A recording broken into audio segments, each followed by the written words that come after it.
Alrighty, everyone, we just started the stream here. I decided this week for the daily updates we're gonna be doing it live, and we'll do the normal kind of daily update segment. Then we'll dive into some questions.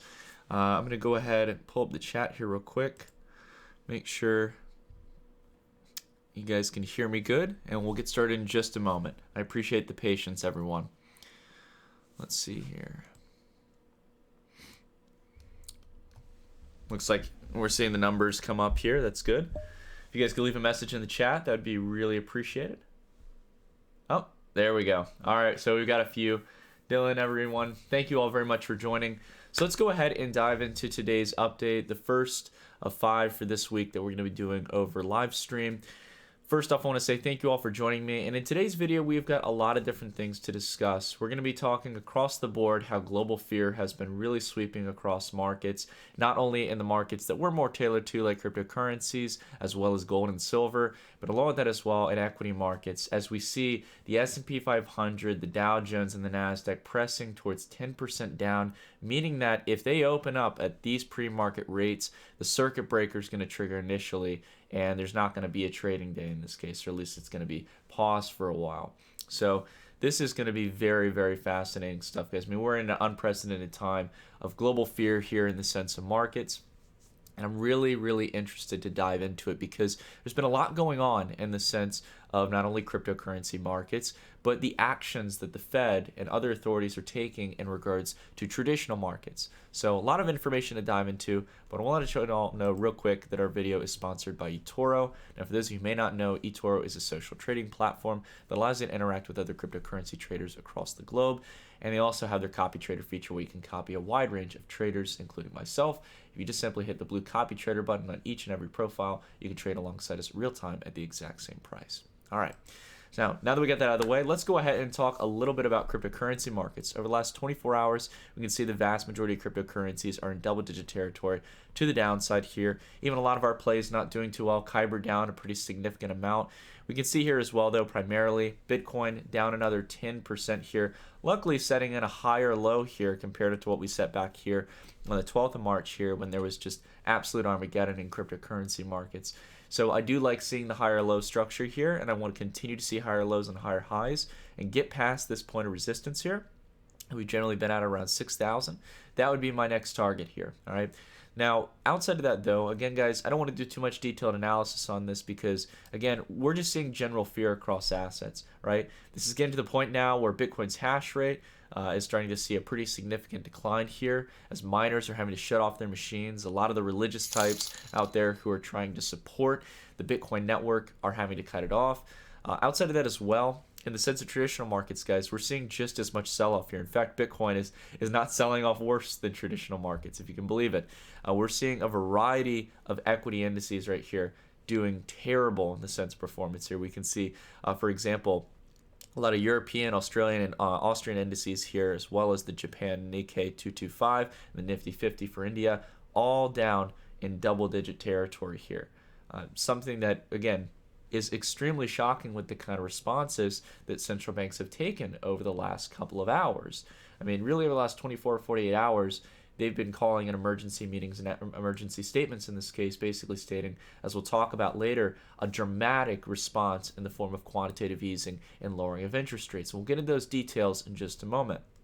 We can see here that, again, the very key players here that have been hit during the scenario of the coronavirus. We have the banks, for example, and the airlines being hit dramatically across the board. And these make up a big chunk of the large indices like the Dow Jones and the S&P 500, right? Some of these have been some of the better performers. Airlines were doing great back in 2016 and 2017. Banks have been leading the way as they've been a big player when it comes to stock buybacks. And now all of the major banks have committed that they're not going to do repurchase programs for their stock. So, again, to be long on any of these different types of assets, you're now getting rid of the biggest buy-side pressure that's basically driven up markets. And if we take a look here, right, the S&P 500 here, wow, it's even worse than where I was looking at it earlier. The SPY right now, the ETF, is showcasing pre-market 11% down. So again, we're not going to see this being traded around. You can't see it here on the chart because it's pre-market or a little more than 30 minutes away from the open. So perhaps we'll stick around as we do some questions and take a look at that. But we can see here as well in gold. Gold down as well. No hedge is safe right now. And boy, I'm going to tell you, silver's not looking good either. We'll look at it in just a moment. But gold right now coming down to where it was back in December 2019. Still holding up and faring quite well in the sense of its gains from all the way back in 2018 and 2019. Right? But at the same time, nonetheless, a severe sell-off across the board here for commodities as well. Take a look at silver, guys. Down 17.41%. Silver is the worst performing asset right now on the broader range of different types of assets across the board. And it is set in new lows that have gone below its 2014 consistent lows that were held for a multitude of years. This is not looking good for precious metals, guys. Gotta say, I'm really, really disappointed in the performance here of silver. Luckily, I haven't built much of a position in silver yet. I own a little bit of physical. It's like pretty much nothing compared to like my other portfolio holdings, but I do own some, right? Now, I want to go ahead and talk a little bit about the Fed's response here in the sense of traditional markets, what it's actually done to try to stimulate equities across the board and try to provide relief to some degree to the broader financial system. And that is that the Federal Reserve has taken in two measures that we're familiar with. They've cut interest rates back down to 0%, so the effective federal funds rate is now 0%, like it was from back here throughout the period of, I think it's 2008, going towards 2015 or 2016, if I remember correctly. So when we were back at 2% just a couple of months ago, really back in 2019, now, during the beginning of this year, due to the coronavirus or COVID-19, we're now back down to 0%. And the Fed is trying to do everything it can to not go negative in this case, like a lot of other central banks across the world. And we're one step closer going to 0%. But the next thing that the Fed did here is it injected a new level of quantitative easing. This is the first time we've seen QE in a very long period of time. Quantitative easing, as you guys know, maybe has some slight variations compared to its repo market operations, where the Fed offered all the way up to $1.5 trillion in repo operations. These were, again, 3-month operations, a little bit more longer-term operations for banks to be able to get supplied short-term cash in exchange for treasuries to keep the plumbing of the financial system going now, to keep loans and keep economic activity going. But now the Fed has toppled on top of that direct quantitative easing, long-term exchanges or swaps for treasuries, mortgage-backed securities. And I think we're eventually going to see, as the Fed has hinted something that we've talked about for a long time, they're going to do equity purchase programs. They're going to be purchasing ETFs, just like the Japanese central banks. They're going to be a large stakeholder in the major S&P 500 and Dow Jones companies. Don't doubt it for a second, guys. I mean, if you're seeing a down day like this after already so much stimulus, they are going to have direct responses in the market eventually. So I think this is just expected. And again, we have kind of hinted and talked about this for a while. It wasn't a guarantee, and I'll be honest, I did not expect this to come so soon and for markets to react so negatively after all this pressure. I think there was somebody who put it good on Twitter where it was like, I, as a bear, I could have never seen the market being this bearish so quick. So again, very, very interesting stuff. And again, bear in mind here, we're going to be adding $700 billion to the balance sheet for the Fed here. This is the red line here. This is the list of all the central banks and their total assets on the books.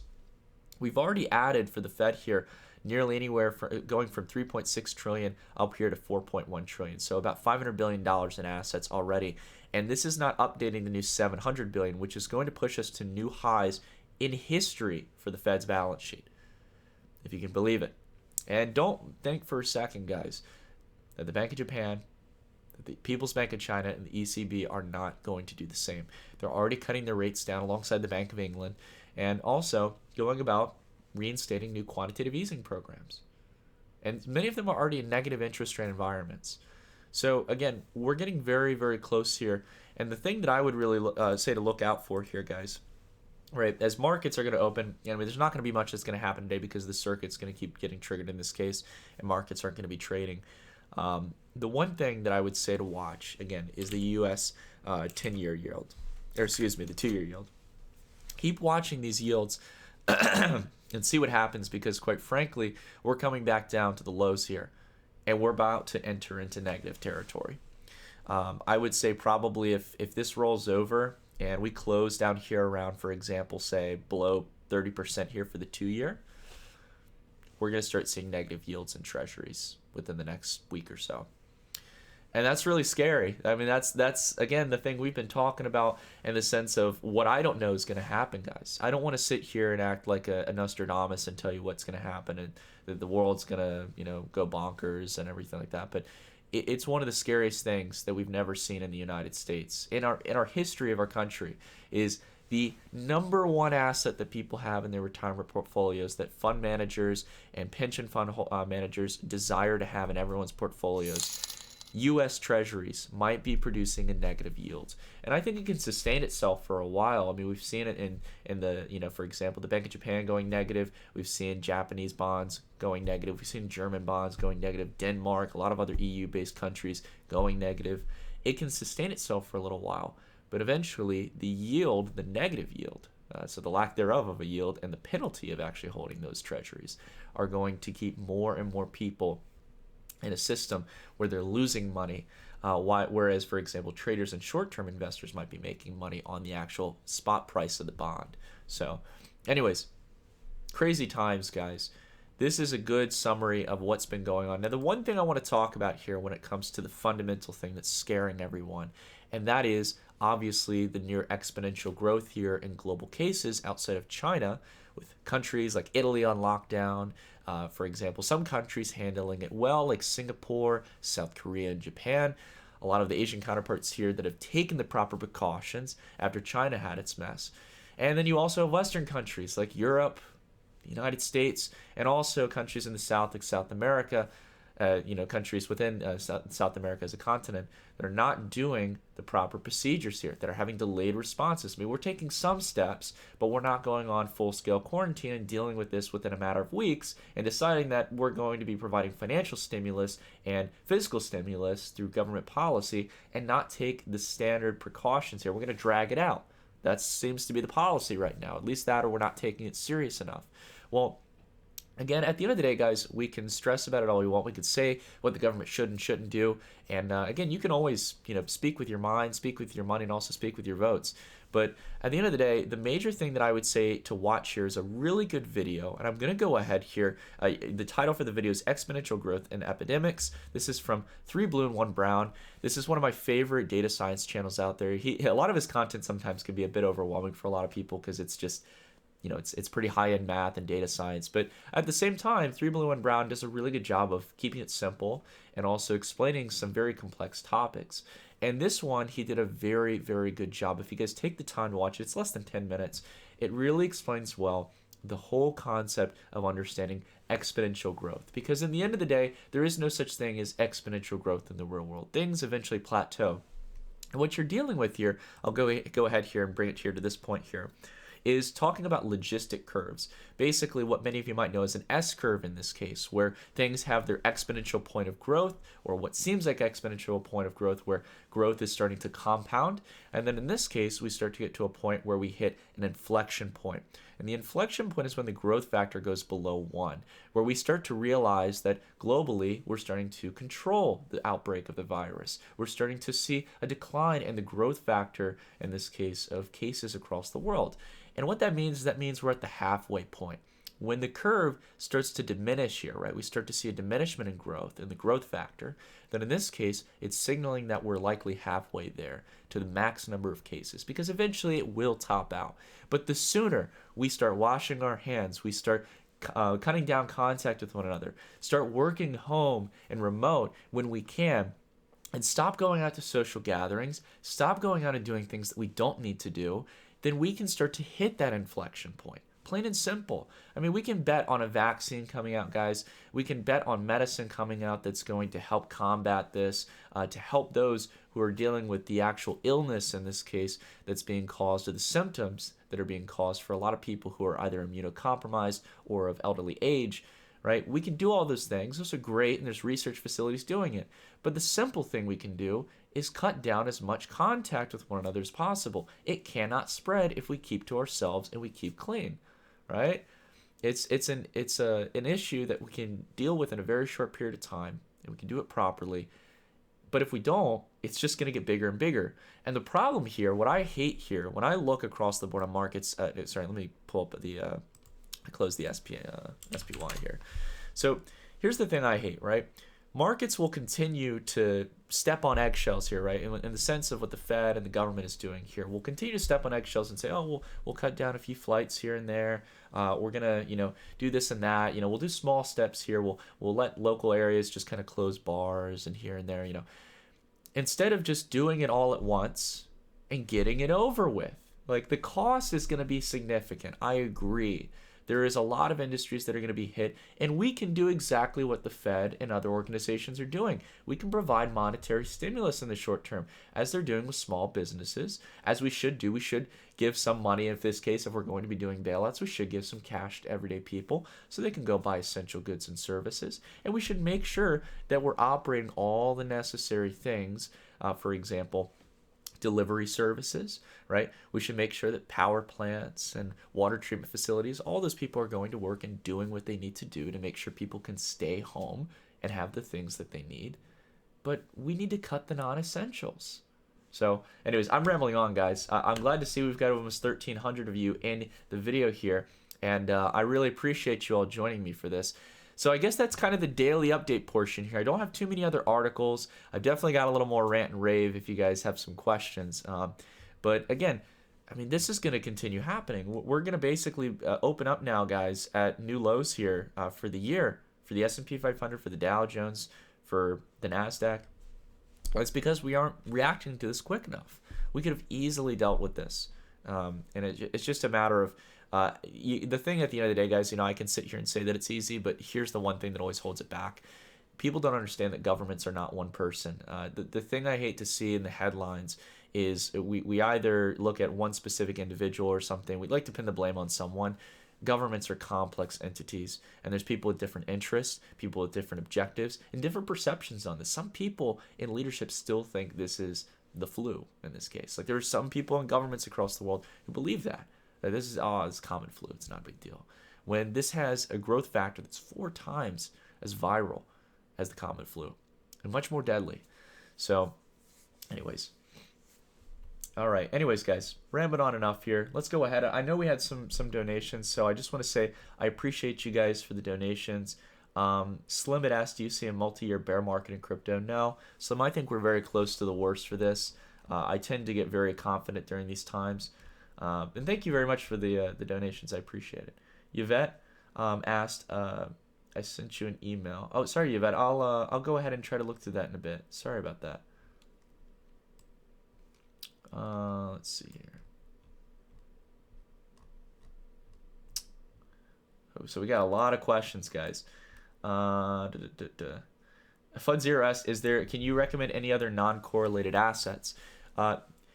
Guys, quite frankly, not. I think honestly, Bitcoin, gold, and silver are not so much correlated with traditional markets. The issue, what you're seeing right now, because there's a difference between similar price action and direct correlation, right? They can be one and the same in many ways, but they're actually separate in their meanings, right? Correlation in this case, right, isn't always causation. Just because something's selling off in this case doesn't mean that it's directly tied. In this case, for example, gold to equities. They're usually not tied. The reason why they're both selling off now is they're both going through a similar phenomena, which is that people right now want cash. It's not that people are fearful on gold per se like they are maybe on equities of companies that might be teetering on the possibility of bankruptcy or serious financial troubles. The reason why gold as well as Bitcoin is selling off like it is right now is for the simple reason that people need cash, right? The majority of the sell-off we saw in crypto the other day was likely plus token, and it was a lack of spot liquidity and an overexposure on margin trading platforms or derivatives platforms. But the major reason now why Bitcoin is probably selling off and keeping around the same percentage decline as equities, as gold and silver, is because people want cash right now, right? So again, I wouldn't say it's so much that these are they're not breaking their status of being non-correlated. Bitcoin is certainly not correlated with traditional markets. Maybe in some short-term moves, again, you could say, but I think honestly it has to just do with the simple fact that all these markets across the border is feeling pain right now because people want cash. They want cash right now to cover. And that's something that happens in all recessions. It happens in all pullbacks when people go from a risk-on narrative to a risk-off. Plain and simple. All right. Mr. T, I'm happy to be here. Thank you for being here. And thank you all for joining us. I'm glad to see we've got over 1,400 people on like the first live stream we've done in a while. It feels very refreshing. And it feels good to be doing this again, right? I mean, because the thing is, if you guys think about it with like my content, I do everything in one take. I like doing it honest like this where it's just like, sometimes we'll have like something where we need to, add a jump cut or something like that just because if I sneeze or if I do something like that, I don't want to keep that in the video. But in the live stream, I can't help it. So if I end up sneezing, or if I end up stumbling to some degree, then I'll re-explain it. Let's see here. Slim asked, who and why doesn't want to see BTC go up? For every candle bought, there's an equal amount of candle instantly sold. Whale manipulation, but why? Slim, I think in this case, the issue we've run into is that right now, everyone who's in cryptocurrency markets is in cryptocurrency markets. And either not only do you have a lot of sell side pressure, you have to really think about it in the broader sense, guys. There's a lot of sell side pressure right now that's going to keep prices down from all the people who might be interested in buying in. So buy side activity, you have retail buyers. So you have people probably like you and I who are more average everyday people, right? Who are well, I don't know, maybe some of you guys are maybe whales behind the scenes. And I expect a more buy side activity from you guys. But anyways, talking about this in real terms, guys, you basically have the other day we saw the inflows that were coming into cryptocurrency markets on a lot of the major platforms out there that were buying during this dip were retail investors. They're everyday people who are buying probably with anything from a few $100 to maybe upwards of $1,000 to $5,000 when they're making purchases. And that's not to say that's not significant. And there was a decent amount of buy side activity. We saw that it overwhelmed across the board here with buy side activity on exchanges like Coinbase. But that's basically what we've got right now. We don't have institutions interested. We don't have the institutional on-ramps for institutions to get involved outside of maybe offshore entities and the institutional financial world. These are family funds who already have likely gotten some exposure and are probably panicking with how it's performed over the last few days and not looking to add. And along with that as well, maybe some hedge funds, right? Some crypto hedge funds out there. But in the sense of sell side pressure, we've got a lot that Bitcoin's going up against. We've got miners who are now, you guys were talking, for example, there's so many people talking about miner capitulation. Miners were not capitulating back a couple of weeks or months ago. They're capitulating now. And you can see that directly in the hash rate here, right? You can see the significance of the hash rate drop. And every single day, we sit down here around 4,600. Even the Chinese miners, guys, to put it in perspective, some of the cheaper producers where energy prices are cheap, and you have some of the large ASIC mining operations in the world, they're now taking a hit. And the only way that they can cover themselves during these times and cover their costs for their electricity and their hardware is by taking the Bitcoin that they have right now and hoping that it either A, goes up in value, or B, they lend out their Bitcoin on the open market in this case and earn interest and help to cover those expenditures in the short term. And if prices don't move up soon, you're going to see a big capitulation in the sense of mining hash rate. And that is going to bring down hash rate to a much more normalized level, and it's likely going to provide some room for difficulty adjustment to go down where it's cheap again for miners to produce. And that's going to take about a 2-week period. So in that case, we have to be patient. Now, another thing as well is that you have Plus token on the sell side. That's said basically likely led to a lot of the initial sell-off here. All right. And taking those into account, right, guys, you also have people who are just selling in general, people who are fearful, retail and institutional alike. So you've got, a small bit of buy-side pressure going up against a lot of sell-side pressure. And that's what you're seeing here reflected in price. It's not rocket science. It's not too complex. And I have no doubt that there are other factors that I'm not either thinking about or things that you guys might be able to, come up with as well that might be playing a role. But that's generally what's happening. You have an outweigh of sell-side pressure, which leads to a decline in price. And that's exactly what's happening in traditional markets. Commercial banks across the board, JP Morgan, Goldman Sachs, Bank of America, all committing that they're not going to do stock buybacks. So the buy-side pressure goes down. Fed even tries to provide stimulus, right? But that buy-side pressure is still being outweighed by the fear of the sell-side pressure, right? If they know that the buy side pressure is going away, then they're going to start selling their positions. Plain and simple. So, anyways, let's go on, answer some more questions here. I need to get a sip of water real quick.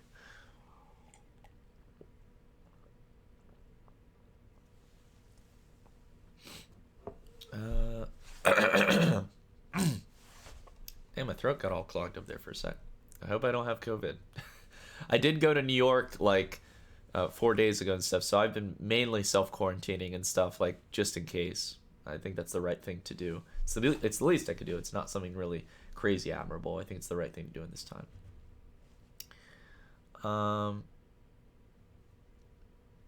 Michael Teeger said people convert crypto to cold hard cash to cover stuff. That's true. That's what happens with most markets. It's what's happening right now. Let's see. Frank was asking me, should I average down, like, or should I average in? As prices are going down. Frank, I'll be honest. I can't tell you guys what to do here in this case, but if you believe here, right? If we take a look at the longer term chart here, go ahead here to the weekly. We can see here that on the standard chart, not the logarithmic chart, we can see here that we might be building into a longer term wedge here, eventually getting the rally later on sometime in 2021. And I think that's the reasonable, kind of neutral view here. I'm still bullish on crypto markets. We're still setting significant higher lows here. That's the thing that really interests me here. Again, I think that's really the only way we can look confident at this market, because we did break out of the logarithmic growth curve. So I think this shows us that the dynamics are going to change for this cycle. Two things. I'm still bullish on markets. I'm still exposed mainly to cryptocurrency markets. I haven't been having a max exodus of cashing out, guys. I'm still in crypto. But the major thing that's going to be important to understand here, if you're averaging in here to Bitcoin, is to know one thing, and that's that you're going to have to be patient, probably more patient than you have been already, guys, because I understand it stinks to see crypto markets down like this, but it's likely going to be that even though we might be able to go up to 7 or 8K here, that we're going to bounce through this wedge here, this very long-term wedge that's been building up since back here in 2017, that it's going to be a continued coiling on the wedge here before we really get a significant breakout. And that's pointing us sometime to late 2020 to 2021. So that's my thought process on it, guys. I think we're going to learn here, as I think many people have propagated before. I've been kind of, indifferent on this topic.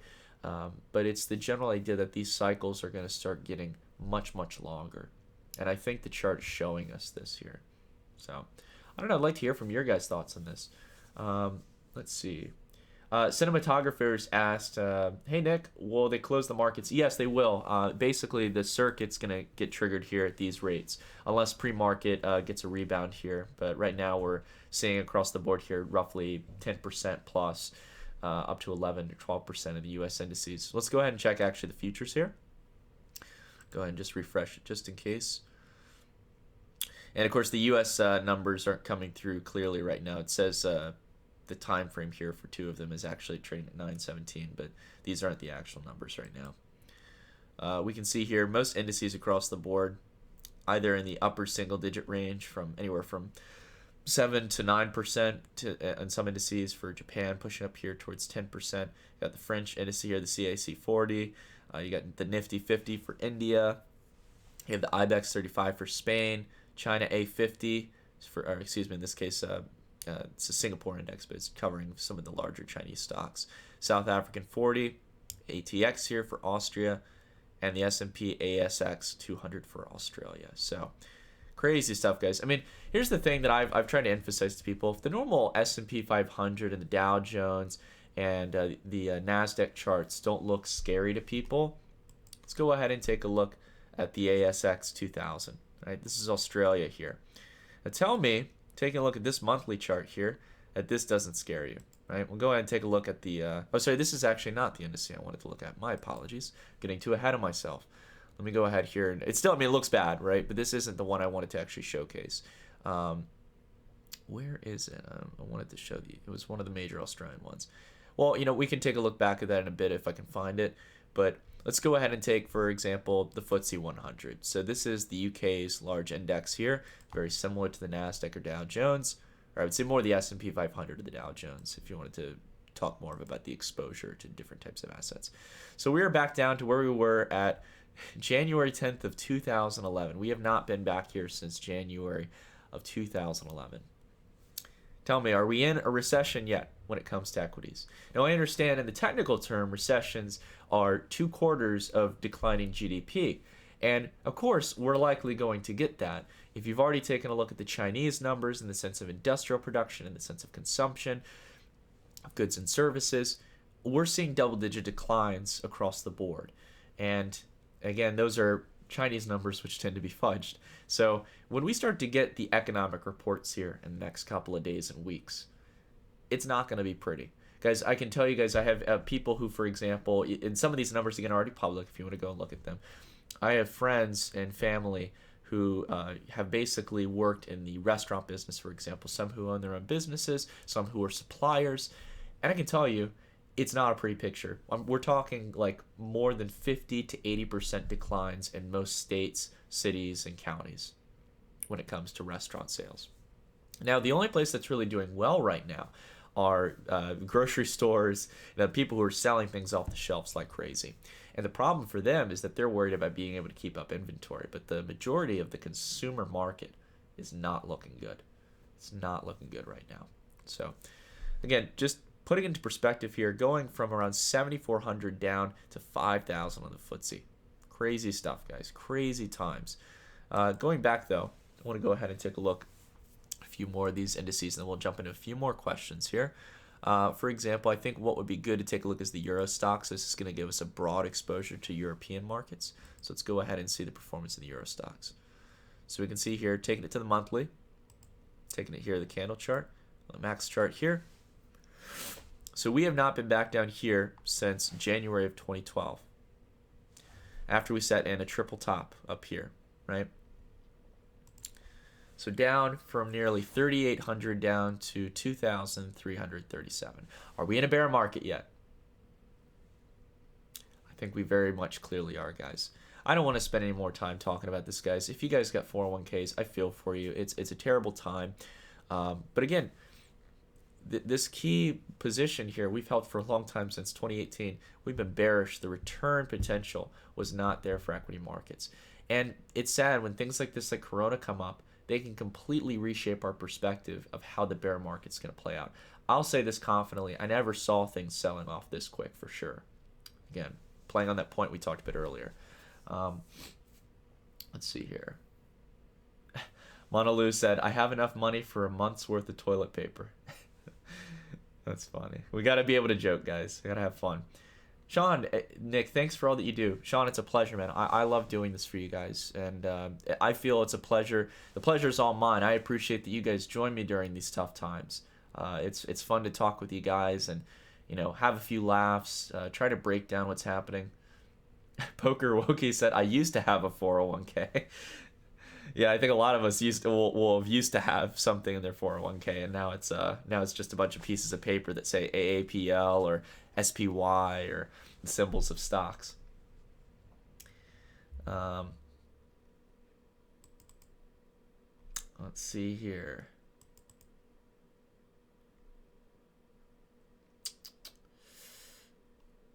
Let's see here. Oh, Marcy said, I own a bar or rest in PA or Pennsylvania. They shut down all in our neighborhood county. Hope we are not next. Wow. Yeah, I mean, it makes sense. I think in the short term, the best standard procedure here, I guess it's kind of ironic and stuff because we as cryptocurrency supporters talk negatively about central bank policy. But the thing is, again, and during this time, this is where governments can step in, right? As a libertarian, I have no doubt that it is a smart move for a government to provide physical support if there's going to be a quarantine like this. The reason I'd support something like this, right, if a government wants to maybe provide tax relief or direct loans to small businesses, right, that's not overtly Keynesian in nature. It's the government providing support during a time where there was something unprecedented, something that people can't account for. This isn't like bailing out the banks who wrongfully did something and likely should face the consequences for it. These are small businesses like yours, for example, Marcy, who are being hit by a virus in this case that we had a delayed response to. If anything, I think politicians should be penalized for this. This is something where leadership needs to be shown full force here. right? And it's not just in the U.S. I mean, it's abroad in the world. We're having a very delayed response to it because governments are always inefficient about responding to these things, and they usually focus on the wrong solutions. So, anyways, I could ramble on about it a lot. Probably will throughout the video, but let's see. Wow, this is crazy. So an individual in the chat, Andrew Cloud, said Safeway. So it's big grocery chain retailer for those of you who may not have Safeways in your area. We actually don't have much Safeways anymore. He said Safeway in our downtown area basically typically does 70,000 in sales a week. They pulled over 1.2 million last week. Wow. Jesus. That is crazy. John Wolf said, Data Dash, if you decide to sell Bitcoin, will you tell us? Of course, guys. I would tell you guys if I do anything. Like, I told you guys basically earlier about my positions in this case. I have adjusted from like some altcoin positions to Bitcoin, right? I've been doing like some small mitigations, nothing too serious. And again, I will come forward and tell you guys if I ever say that, I'm giving up on crypto markets, I'm out, I'm in cash, right? But I don't feel the potential reward for getting out is worth the risk of markets rebounding very soon and then leaping back up, right? I mean, look at this general wedge here, guys. Like, here's the bottom line here, right? Either crypto markets would go to zero, right? That's the worst case scenario. Or we're near the end of the sell-off range here, taking a look at the line of support here. Is it really worth funning out at this point? Like, that's the key thing I'd say. It's like, what would I have to lose just holding out here in this case? Now, again, there's the potential for it to go to zero. If we broke this line here, yeah, I'd probably be a little bit concerned. And I'd probably take some cash positions. But I don't see that happening right now. So I think what you're going to see more than anything is a massive decline in the hash rate here. I'm talking like back down to either this support range we saw back here, if not worse. And that doesn't really concern me. Bitcoin's network is excessively secure, right? I don't fear 51% attack or the Bitcoin network losing its effectiveness. I just think that there's going to be a big capitulation in the sense of miners. So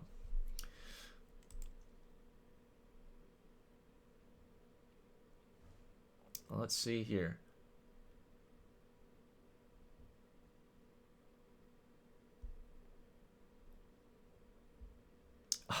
Alexander, that's the problem with triple leveraged ETFs. They can be a great tool, much like margin, if you know how to use them properly. But yeah, that's the issue with holding leveraged ETFs, guys. That's another thing I want to talk about because we got a good audience here. A lot of people are talking about, Nick. I've had some people ask me like, should I, for example, trade? Should I go long buying on this dip here with a leveraged ETF on the S&P 500, or should I keep shorting it with a leveraged ETF? Guys, leverage alone is a tool you need to understand how to use properly before you step into it, understanding your risk and reward exposure in this case. But along with that as well, to understand that leveraged ETFs as a financial product have decay. And you are guaranteed to lose if you hold either long or short ETFs long term that are leveraged. So nothing wrong with taking like a 1x short ETF in that case. That's not a problem. But when you start adding margin to it or leverage, you have that decay. So like Alexander here mentioned, he had a 3x leverage ETF that was inverse to the NASDAQ back in 2016. And now he's finally flat, even though the value's, gone down a lot in this case, right? So anyways, let's see here.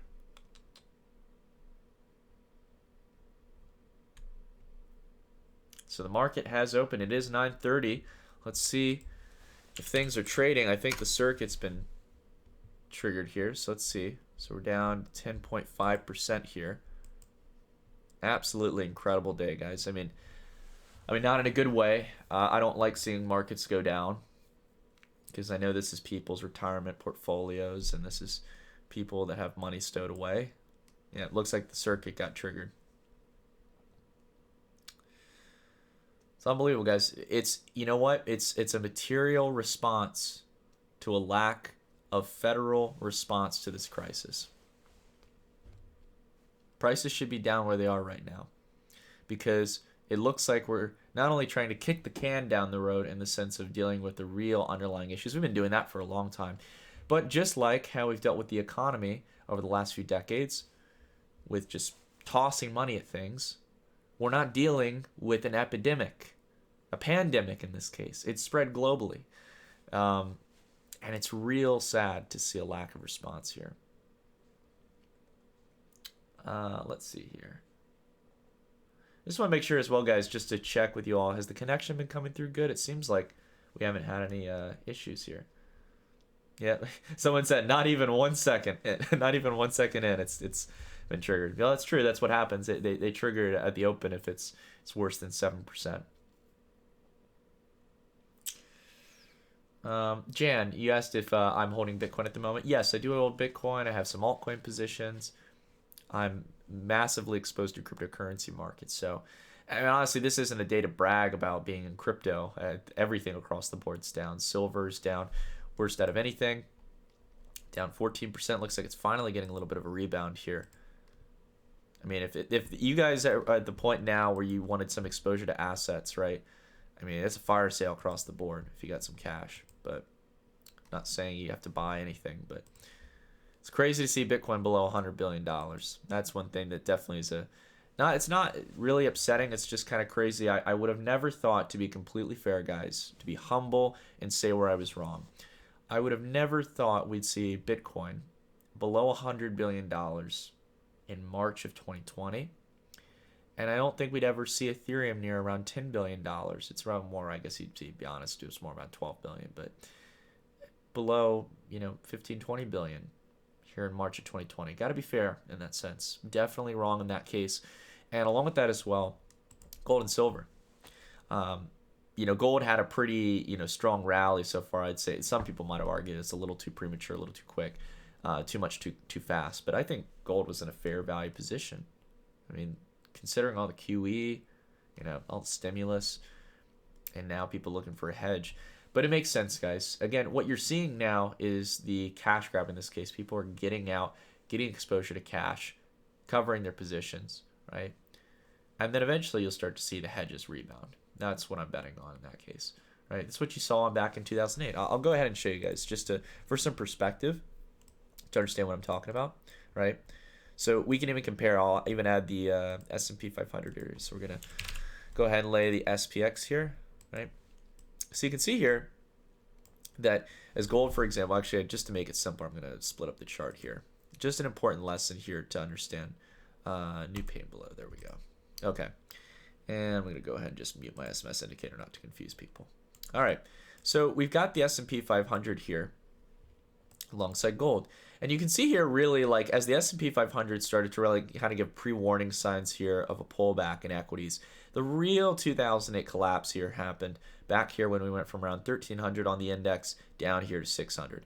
And you notice during that period of time, gold actually had a pretty significant pullback going all the way from $1,000 down to around $700, 30% correction. And then people go and talk about, Nick, well, what did you, for example, people say gold's a hedge.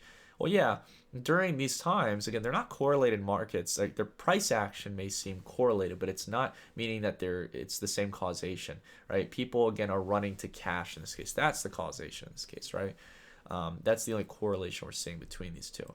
But afterwards, as we take a look at the next couple of months here, actually the next couple of years after the Fed starts committing to higher and higher rounds of quantitative easing, lowering of interest rates down to 0%, we see gold enter into a bull market where it adds over $1,000 per ounce.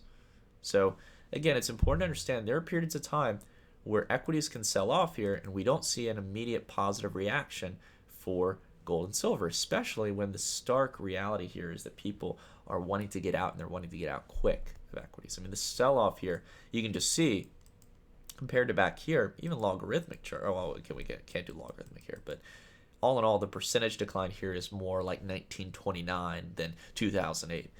That's the thing to keep in mind here, guys. So anyways, I hope that makes some decent sense there, and I hope that provided some good perspective for you guys who might have been confused as to why gold and silver is reacting the way that it is right now. People are in absolute fear in a very short period of time. So anyways, let's see here.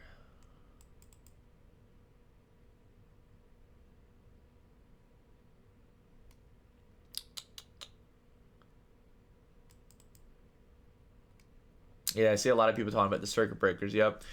Yeah, it was clear from pre-market, guys. We saw everything down 10 to 11%, but Pratik asked a good question. Are we heading for a great recession, or something that a lot of people said like a Great Depression? We very well could be, guys. If we have a mixture of a recession that, so here's the thing.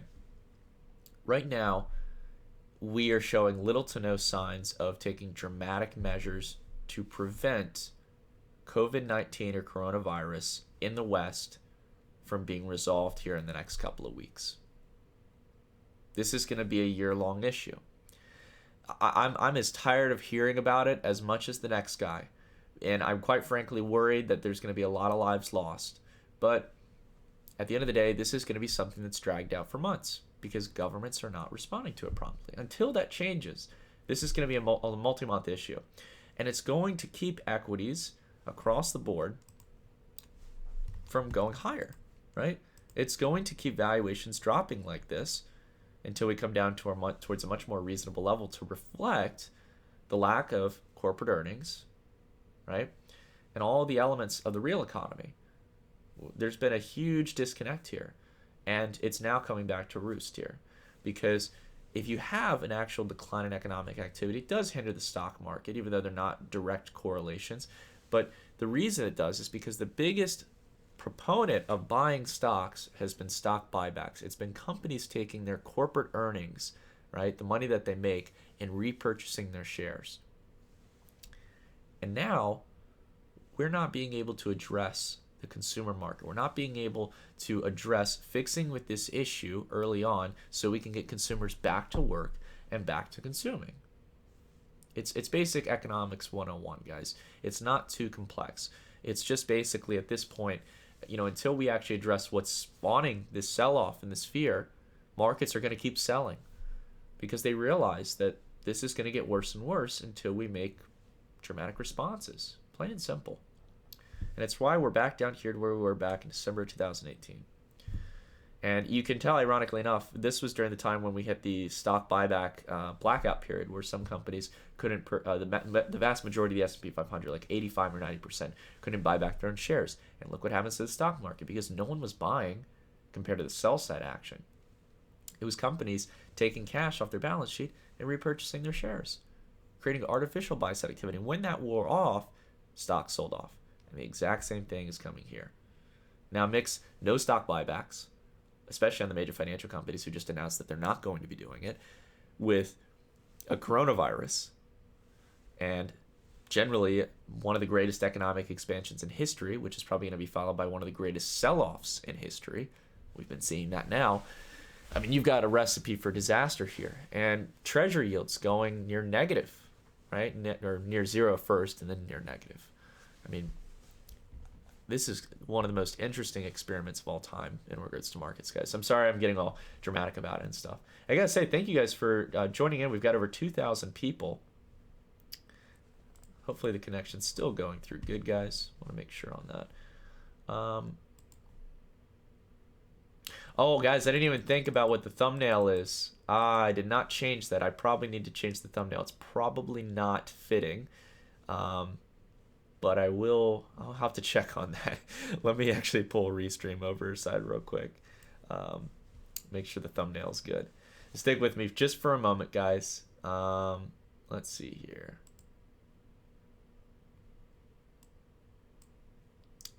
Just want to make sure it's not like completely off-putting.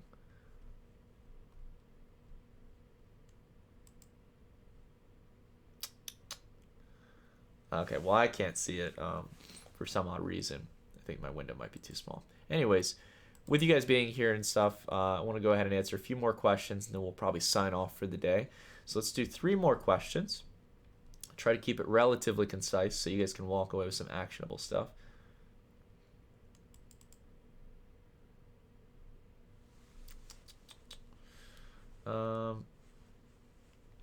Oh, Brooke asked a good question. So what happens if mining pools turn off their equipment because it's not profitable? Well, Brooke, it means that you're likely going to see a few things. If they turn off their equipment, you're going to see the hash rate drop, which to some people would mean that Bitcoin's network is less secure. And to a degree, it sort of is, but it's not the end of the world. It doesn't mean that you can't process Bitcoin transactions. There will be miners who are doing it. And then outside of that as well, you might see some sell-side pressure because in many cases the Bitcoin that they've mined and possibly held, some miners do that in China, then in this case they're going to probably capitulate and sell some, right? But it's not the end of the world in this case for if a few miners turn off their devices. Let's see here. Let's see, we got a few more questions. It looks like, wow, did TradingView just break? Do you guys see this?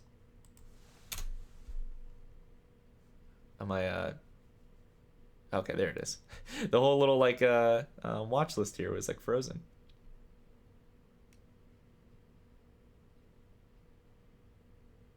Let's see here.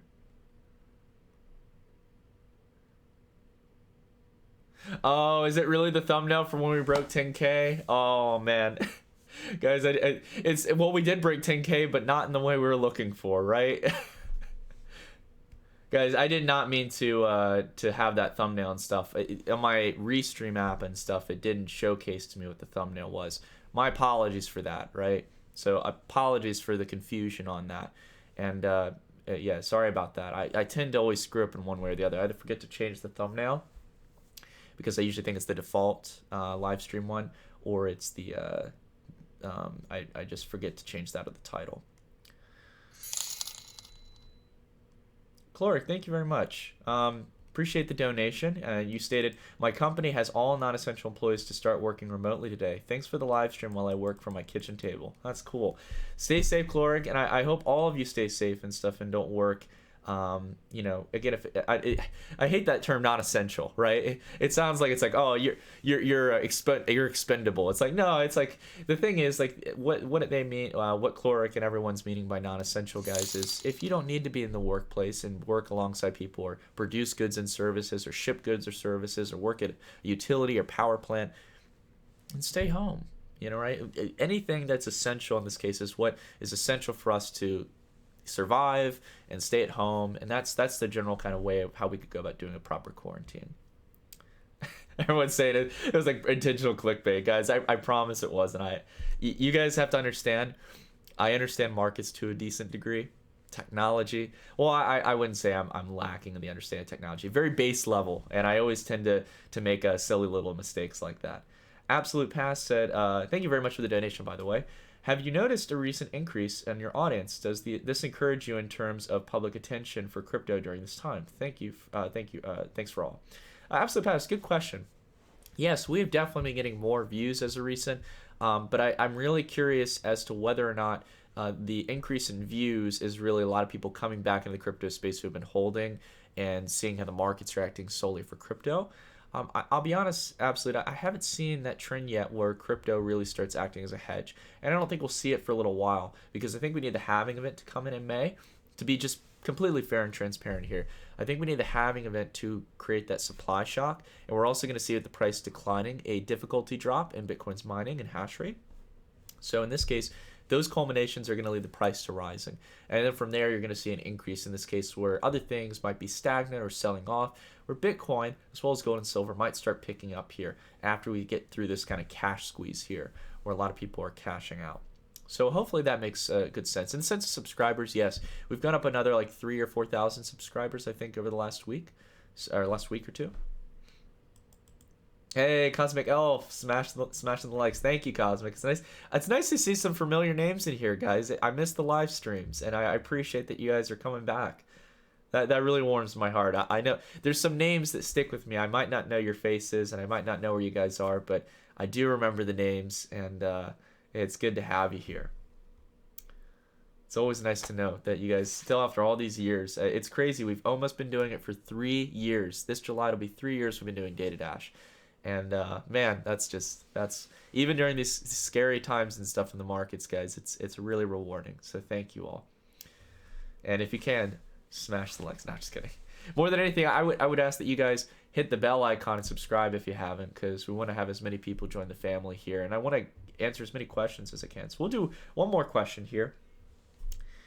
Oh, good point here as well from 488 Shenanigans. Spanish flu came in 3 waves. It's very true. Let's see here.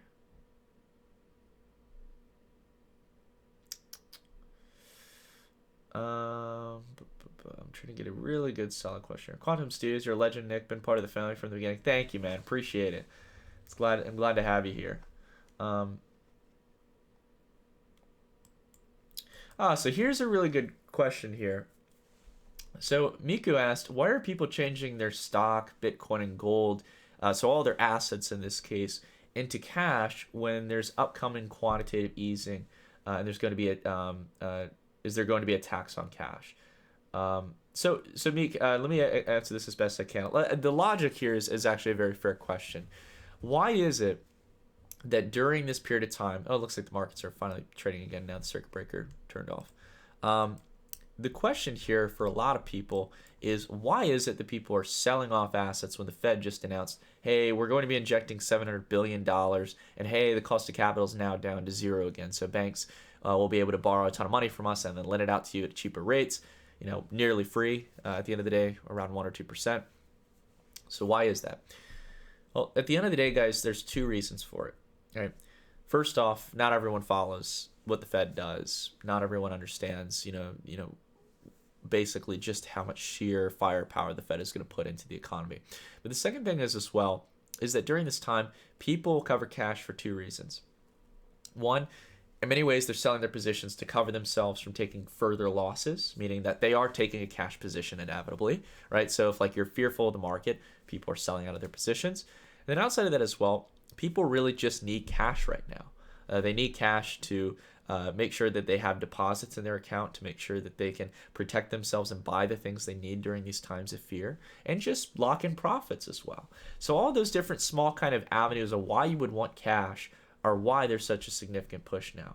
So if we're taking a look now at the S&P 500, guys, it looks like we're getting the markets trading again and getting a pretty significant rebound, but I'm not seeing too much buy-side volume here. I mean, we're looking at the 1 minute. I'm not expecting a ton of shares to be bought, but noticing the volume here on the sell side is outweighing the buy side, interestingly enough. We'll see what happens, though, over the next couple of hours, guys. I hope you guys have a fun time, just watching the markets, watching this event happen. I mean, I'm not saying so much have fun, but, it's an interesting time. These are the really interesting moments that I think we'll remember and no doubt forget in the history books when it comes to markets. This is history before our eyes right here, guys. We have not seen a sell-off like this since 1929. This is more stark. And bear in mind, this is one of the fastest-paced sell-offs in equity history. Crazy stuff, guys. So, anyways, we're witnessing history here. I hope you guys have a clear-headed mind in all of this and aren't fretting too much. We'll get through it together. And if you guys like this video, drop a like. It's always appreciated. There's a ton of ways you guys can support the channel. If you check out any of our other previous videos, there's a ton of links where you guys can support the channel if you like the content here. But I'm happy to be here with you guys more than anything. I hope you guys are doing well wherever you are. Stay safe, trade smart, and for God's sake, wash your hands and stay indoors if you can. Anyways, I love you guys. Take care, and I'll see you all in the next video. Stay tuned.